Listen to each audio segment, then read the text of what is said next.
I got you, Amina. We got a little mic issue at the moment. We're going to get that flipped out.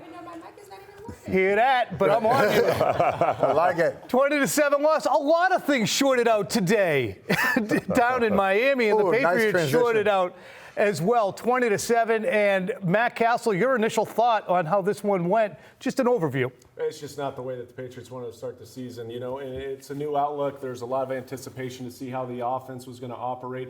They had two really good drives. I think the first drive overall, they went down the field, but it resulted in an interception. And then from there, you had the second drive of the second half. I mean, the first drive of the second half. That was really all the production that they had. I look at this too, Mike, and there's going to be a lot of perhaps lipstick on a pig conversation. Right. The Patriots were close. They had an opportunity. It could have gone better, but it didn't.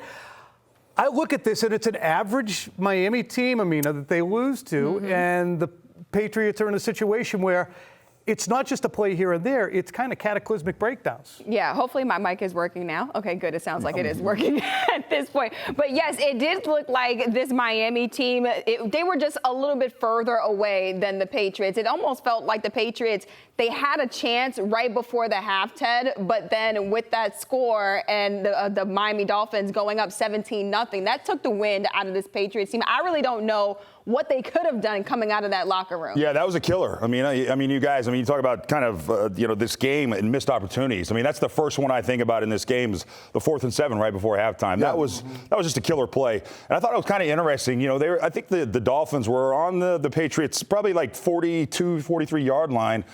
And for them to go for it on 4th and 7 with about 25 seconds left before the half, I thought was interesting because if it doesn't work, then you have the short field for the Patriots. But the Patriots didn't have any timeouts at that point. So it kind of goes back to there was a lot of mistakes, a lot of killer penalties. You talk about what came when you come into the season, you're looking at this game and you're thinking, is there any carryover from preseason? There was a lot. Down 17-0, the offensive line, the issues they had continue. You saw that in game 1 from the preseason. Ted, you said it perfectly. Too many mistakes to be a winning team on the road, game 1 of the season. Too many mistakes and too little imagination when you're taking on a team like the Dolphins. The 4th and 1 offside coming off of a timeout. The 4th and 7 coming off of a timeout, and the ball is right over you, and you jump offside. 4th and 7, as you pointed out, it's 10-0 at that point. You're trying to hold on. You know, Miami's getting the ball at the beginning of the third quarter. You give up a touchdown there to make it 17-0. 4th and 1, they were bailed out, remember? Down the field, it's a holding penalty that extended the drive and allowed the Patriots to get their first touchdown. And then on 4th and 3, going downfield again, throwing into a team meeting to Hunter Henry. So just too many things going wrong to even think about getting a victory in game 1. And it felt like a lot of these miscommunication issues that, Curran, they stem back to camp and the preseason. How much of what you saw during that time period showed up in today's game? More than I anticipated. Honestly, I thought that the tenor of the team, the tenor over the last 2 weeks after the Raiders game where they said, look, we figured a lot out. We have a lot of optimism going into the season. And I think our own experience in seeing Bill Belichick and Matt Patricia and any number of veteran players on this team rally when everyone was saying they're screwed. I anticipated them to look much better than they did. I was not surprised at their opening drive. I thought they'd have a good plan. But the mistakes that we kind of presaged with communication on the offensive line, we saw borne out with Trent Brown. We saw the mistakes in tackling that happened in a preseason game that involved Jawan Bentley and Kyle Duggar. Those things showed up today. So some of the better players were involved in some of the bigger mistakes. And that's why I say Bill Belichick saying at halftime, hey, if it weren't for a couple of turnovers, it'd be a field goal game. That's really whistling past the graveyard, and it's uncharacteristic. I mean, get used to it, though. I feel like Bill's kind of making more of those excuses now than he ever has. So I'll be curious to hear what his post-game comments are. But the fact that he was kind of making excuses for his 17-0 deficit at halftime was kind of interesting. But it's kind of the new Bill. He feels like he has to say those kind of things. But typically he wouldn't be saying those things. Yeah, and the margin for error, we talked about it, right? The margin for error is so small in every NFL football game. But particularly when you're on the road against a division opponent and you're probably outclassed in terms of just their overall roster, you have to go out and play a perfect game. You can't have the communication error up front. You can't turn over the ball. They had 3 turnovers. Miami, even though Tua tried to give them the ball quite a few times, oh, goodness. Look, they had no turnovers. turnovers, and that is a difference maker when it comes to NFL football games. If you have 3 turnovers and they get 3 extra possessions, then it's going to be a tough deal to come back from that. Matt, really quickly, how much did that offensive line maybe cost the Patriots some big plays in this game? Because I think back to Trent Brown, and it looked like he had some missed assignments out there. I don't know if it was, if it all leaned on Trent Brown, but how did this offensive line kind of contribute to today's loss? Well, I think you go back to the first half, right? And it was the first sack of the game where it's a complete miscommunication. They don't block Phillips coming inside. It was Ogba coming inside on the first sack. And that's a drive killer right there. Anytime you get a sack and you set them up for a third long situation, it killed the drive. Then one of the biggest plays in the game, it's the strip sack, right? Yeah. And not only is it a strip sack, but it's 7 points. That completely changes the complexity of the first half. They go down 10-0, and at that point, yes, you're struggling to get back in the game, but you're down 10-0, where all of a sudden, if you at least punt or do something like that, now you're still a 3-0 game. It's a reasonable comeback, and it puts yourself in a really difficult position at any point. And that strip sack, you guys, that was counted. That was the Miami came down late right there. There was a safety blitz off the edge, and I don't know if it was Trent Brown, Hunter Henry, but that left side of the line.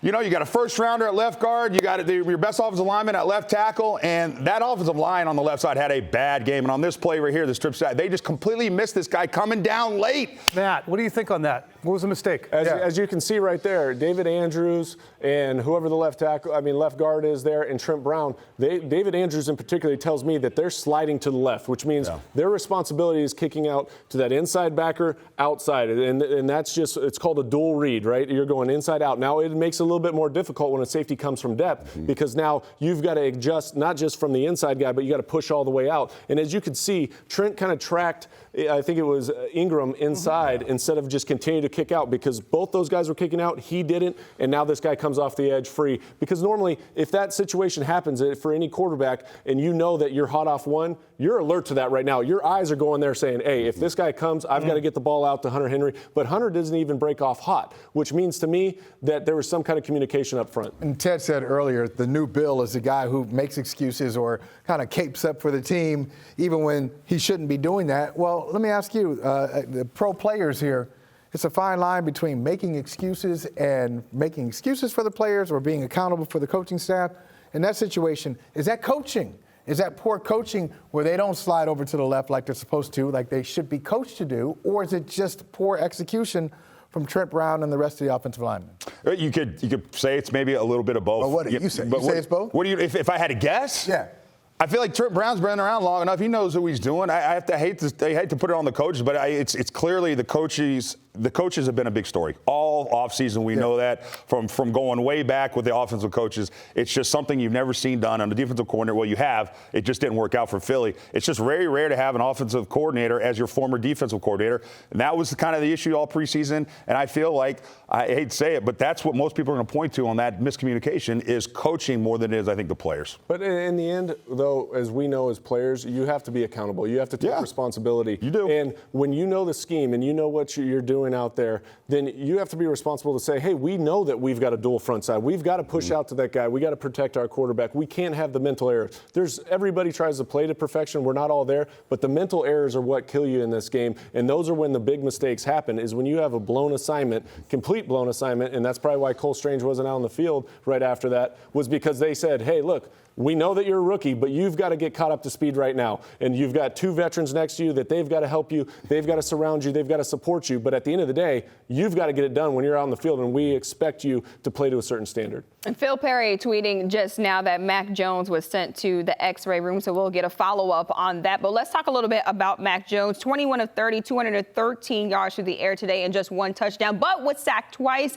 Holly, what did you see out of Mac Jones despite all the chaos we've been talking about in terms of coaching? Not enough. Not enough. I mean, he was okay. He didn't do anything totally egregious. We talked about the strip sack. Was that something that Mac should have seen, or is it the offensive lineman? We don't know. But most of the time, it was Mac Jones just making the plays, the available plays that were there for him. Nothing exceptional. I think he missed Nelson Aguilar down the sideline. Tom Curran called out, "Hey, fairway. Stay on the fairway. Keep it on the fairway." I'd say it's average. It's not really the best of Mac that we've seen. What I felt on his day was there has to be a point at which a first-round draft pick quarterback, and he's deservedly so and has a very high floor, he has to show the high ceiling by making guys a lot better around him. And I'm not seeing a lot of throws that are actually doing that. You know, the Nelson Aguilar throw that forced the fumble kind of led him into a little bit of a mess. That's going to happen here and there.